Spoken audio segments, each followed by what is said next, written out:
Takdo po kami na nag-order ng pagkain. So, siya yung nakausap ko. Ang huling usapan namin ng aking kausap, kasi nung from February to April po, nagpapintura kami ng bahay sa Tanawan. So, dito kami nag-stay sa Lipa.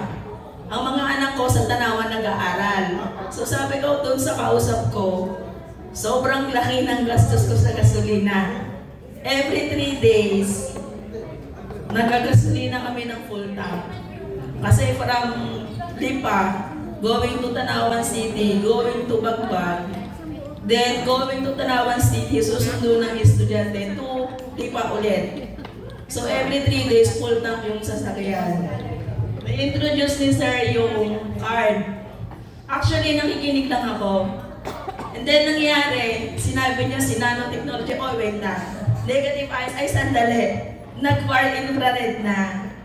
So nangyari, na-curious ako kasi galing ako doon sa kumpanya na yon ang explanation at speaker po ako dati doon. So na-curious ako. Ay sabi ko sandali lang.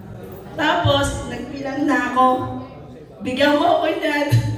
Pagdating ng kausap ko, ano pinag-uusapan nyo? Sabi niya, sabi ko, ma'am, maganda to. Nag-fill up na din. So, sabay kami kumuha. Ngayon, pumunta po ako sa bahay ng aking kapatid kinabukasan. Sabi ko, kailangan kong malaman kung totoo pa talaga tong card na to based sa kung ano yung napag-aralan ko dati. Nagkataon, nung pumunta ako doon sa bahay ng kapatid ko kinabukasan, yung kapatid ko hindi makatayo, hindi makalakad, nakahiga lang. So dati kasi po, galing ako doon sa sinasabi ni Sir na salamin, ganito, ganyan. Sabi ko, kung talagang 20,000 yung negative ions ng card na to, dapat may instant effect. Kailangan kong makita. Kasi bumili ako para gusto ko yung sa gasolina yung sa kuryente. Pero kailangan kong mapatunayan na totoo. Sabi ko sa kapatid ko, i-video mo ko. Ano yan? Yung card, may negative ions, may ganito, may ganyan, may nanotechnology. Kailangan natin mapatunayan kung totoo. Nakahiga si kuya ko, kasi nakahiga talaga. Ilang araw na siyang hindi makatayo. Akala ko, aalma. Kasi medyo maligalig. Sabi ko, ano, masakit. Dapat ang gagawin ko, iaano ko siya sa tubig. Kasi di ba sir, yung sa atoms ganyan. Sabi ko, itikit ko na lang. 2 card. Isa sa ilalim ng paa, isa sa ibabaw. Kasi hindi talaga siya makatayo, hindi siya makalakad. Nilagyan ko ng panyo. As in, wala talaga, hirap siya. Hindi siya makaihi, ganyan. Sabi ko, dahil talaga siya, ayaw na magpa-check up. So, ano gagawin ko? Dahil ako'y naaawa na hindi talaga kasi hirap na hirap uupo po sa dahan-dahan tatayo, uupo sa upuan. So, sabi ko, para yung effect, medyo matagal, nagpunta kami ng grupo. Sabi ko, dyan ka lang ha. Alam niya po, pagdating ko, nasa Maynila pa ako naglalakad. Sabi ko, totoo yung card. Sige, sir, dito tayo ulit.